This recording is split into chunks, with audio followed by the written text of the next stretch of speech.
দেখছেন সময় সংবাদ। বৌদ্ধ ধর্মাবলম্বীদের সবচেয়ে বড় ধর্মীয় উৎসব বুদ্ধ পূর্ণিমা উপলক্ষে খাগড়াছড়িতে চলছে নানা আয়োজন।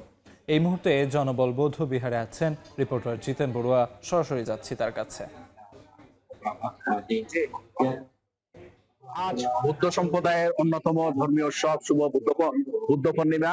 খাগড়াছড়ি সহ ৩ পার্বত্য জেলার বিভিন্ন বৌদ্ধ বিহারে বর্ণাঢ্য অনুষ্ঠানমালার মধ্য দিয়ে এই দিনটি পালন করা হচ্ছে। এই দিনটি বুদ্ধের স্মৃতি বিজড়িত দিন। এখানে এই দিনে ভগবান গৌতম বুদ্ধ জন্মগ্রহণ করেছিলেন, পরিনির্বাণ লাভ করেছিলেন এবং বুদ্ধত্ব লাভ করেছিলেন। এই দিন এইটি স্মৃতি বিজড়িত দিনটি বৌদ্ধ সম্প্রদায়ের জন্য একটি অন্যতম ধর্মীয় উৎসব এবং শুভ দিন। এই দিনে বৌদ্ধ সম্প্রদায়রা বিভিন্ন ধরনের পূজা অর্চনা এবং ধর্মীয় আলোচনা করে থাকে। আজ খাগড়াছড়ি পৌর শহরে বৌদ্ধ ধর্ম অবলম্বীরা একটি শান্তির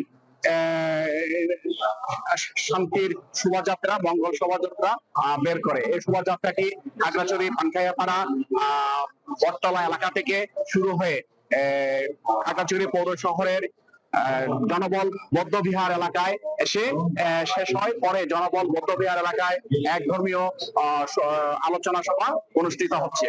এখনো এই ধর্মীয় আলোচনা সভায় সভাপতিত্ব করছেন তেঁতুলতলা ভাবনা কেন্দ্রের অধ্যক্ষ তেজবংশ মহাস্তবীর।